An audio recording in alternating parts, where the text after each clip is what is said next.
கலந்துக்கிட்டோம். ஒரு அரசியல் கட்சி கூட்டம் மாதிரியே ஆயிடுச்சு. அது அழகிரி, KS அழகிரி காங்கிரஸ் தலைவர் வந்திருந்தாரு. சிறப்பா தான் பண்ணாங்க, நல்லா பண்ணாங்க, ரொம்ப நல்லா இருந்தது, மகிழ்ச்சியா இருந்தது. இந்த காலத்துல அவ்வளவு துணிச்சலா ஒரு பட பூஜை போட்டு எல்லாம் புதிய நடிகர்கள், அப்படிப்பட்டவங்க எல்லாம் தப்பிச்சாங்கன்னு வச்சுங்க, சினிமா வாழும்.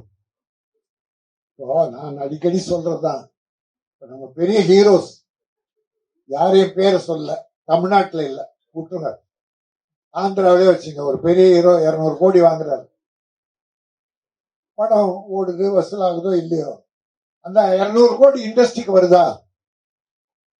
தொழிலாளர்களை காப்பாத்துதா? இல்ல, அது வேற எங்கேயோ போயிடுது. ஆனா இந்த சின்ன படம் வெற்றி பெற்றதுன்னா, இந்த பணம் அவர் கையில திருப்பி வந்தா இவர் மறுபடியும் படம் தான் ஆரம்பிப்பார். இந்த தம்பிகள் மறுபடியும் ஒரு படம் ஆரம்பிப்பாங்க. ஆக சின்ன ப்ரொடியூசர் தான் இன்னைக்கு இண்டஸ்ட்ரியை காப்பாத்திட்டு இருக்காங்க. தொழிலாளர்களுக்கு, டெக்னீஷியன்ஸுக்கு வேலை கொடுக்கறது அதிகமா யாருன்னா சின்ன புதுசா வந்தாங்க. 200 வருஷத்துக்கு ஒரு 250 படம், சின்ன படம் ஜெயிக்கிறது 25-30 வச்சுங்க. பெரிய படம் ஒரு 30-35 தயாராகி ரிலீஸ் ஆகுது. அது ஏதோ 300 கோடி 200 கோடி 1000 கோடி வசூல் சொல்றாங்க, கணக்கில் சொல்றாங்க, பத்திரிகையில பாக்குறோம். அது என்னன்னு தெரியாது நமக்கு. ஆனா சின்ன படங்கள் ஜெயித்தால், டாடா படம் ஜெயிச்சது, மறுபடியும் படம் ஆரம்பிச்சிட்டார். இருக பற்றி ஜெயிச்சது, மறுபடியும் படம் ஆரம்பிச்சிட்டார். குட் நைட் எல்லாம் புதுமுகம் தான், சக்சஸ், மறுபடியும் படம் ஆரம்பிச்சிட்டார். அந்த மாதிரி சிறு முதலீட்டில் தயாரிக்கிற இந்த மாதிரி இளைஞர்கள் தயாரிக்கிற படங்கள் வெற்றி பெற்றால், அந்த முதலீடுகள் மீண்டும் இந்த இண்டஸ்ட்ரிக்கு வந்து புதிய இயக்குனர்கள், புதிய டெக்னீஷியன்ஸ், புதிய நடிகர்கள் உருவாகிறார்கள்.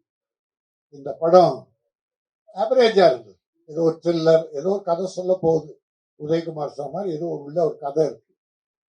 இன்றைக்கு அதை எல்லாத்த விட பெரும் மகிழ்ச்சி என்னன்னா, மாதா பிதா குரு இந்த மூன்றும் தான் தெய்வங்கள். 4வது தெய்வம் இருக்கட்டும், இது 3 பேரும் வணங்கினாலே நீ தெய்வத்தை வணங்கின மாதிரிதான். தாய் தந்தையை மறக்காம கடைசி கால வரைக்கும் காப்பாத்துறது, குருவின் பாதம் தொட்டு வணங்கி பூஜை பண்ணாரு. எவ்வளோ காலம் ஆச்சு அதெல்லாம் பார்த்து. இன்னைக்கு இந்த தம்பிகள் நன்றியோடு, இப்படிப்பட்ட தம்பிகள் இருந்தா நாகரிகம் வளரும். பெரிய நடிகர்கள் இன்னைக்கு அப்பா அம்மாவை பூஜித்தாங்க, கடைசி காலம் வரைக்கும் அப்பா அம்மா தெய்வம் போற்றினாங்கன்னா அவங்க ரசிகர்கள் பூரா, ஓ அப்ப நம்ம தலைவர் அப்பா அம்மாவை தெய்வமா வணங்குறாருப்பா நாமன்னு எடுத்துப்பாங்க. அப்பா அம்மா ஒதுக்கி வச்சாங்கன்னா தொண்டர்கள் அதையே செய்வாங்க. ஆக இன்னைக்கு குருநாதரை பாதம் தொட்டு வணங்கி பாத பூஜை செய்து இந்த படத்தின் ட்ரெய்லர் வெளியிட்டிருக்காங்க. தம்பி நீங்க நல்லா இருக்கணும், அதே மாதிரி அப்பா அம்மாவையும் காப்பாத்துங்க, எந்த காலத்திலே அப்பா அம்மாவை கைவிட்டுறாங்க என்பதை சொல்லி, குத்துவிளக்கு ஏற்றுதல், குத்துவிளக்கு ஏற்றுதலுடைய பாரம்பரியமே பெரியவங்க வந்தது. குத்துவிளக்கு ஏத்தணும்னா எண்ணெய், திரி, தீ 3 வேணும். எண்ணெய் வேணும், திரி வேணும், தீ அதை கொளுத்துற தீ வேணும், தீ குச்சின்னு வச்சுங்க. இத ஒன்னா சேர்த்து பாருங்க, எண்ணெய், திரி, தீ. எண்ணெய் திருத்தி, என்னை திருத்தி, கடவுளே என்னை திருத்தி, என்னுடைய பொறாமை, பொச்சரிப்பு, கேடுகட்ட குணங்கள் எல்லாத்தையும் வெளியே அனுப்பி என்னை திருத்தி நல்லவனாக்கி எல்லோருக்கும் உதவி செய்கிற மனப்பாங்கினை கொடு இறைவா என்ற அழுத்தத்தை கொடுப்பதற்கும் கருத்தை சொன்னதுதான் எண்ணெய், திரி, தீ வைத்து குத்துவிளக்கு. பல பெரியவங்க பல கருத்துகள் சொல்லுவாங்க, பட் எனக்கு தெரிஞ்ச கருத்து இது. எண்ணெய் திருத்தினா என்னை திருத்தி, என்னிடக்க தவறுகளை திருத்தி, குற்றம் குறைகளை திருத்தி, அடுத்தவர்களுக்கு உதவி செய்கிற அற்புதமான மனப்பாங்கினை கொடு இறைவா என சொல்லி இந்த ஐயோ படம் வெற்றி பெற வேண்டும்.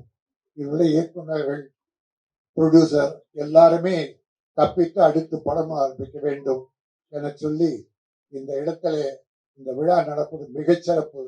இயக்குநர்கள் இல்லை என்றால் நடிகர்கள் இல்லை, யாருமே இல்லை. தயாரிப்பாளர், இயக்குனர், இயக்குநர்கள் தான் ஒவ்வொரு நடிகரையும் உருவாக்குகிறார்கள். அந்த இயக்குனர் சங்கத்தில்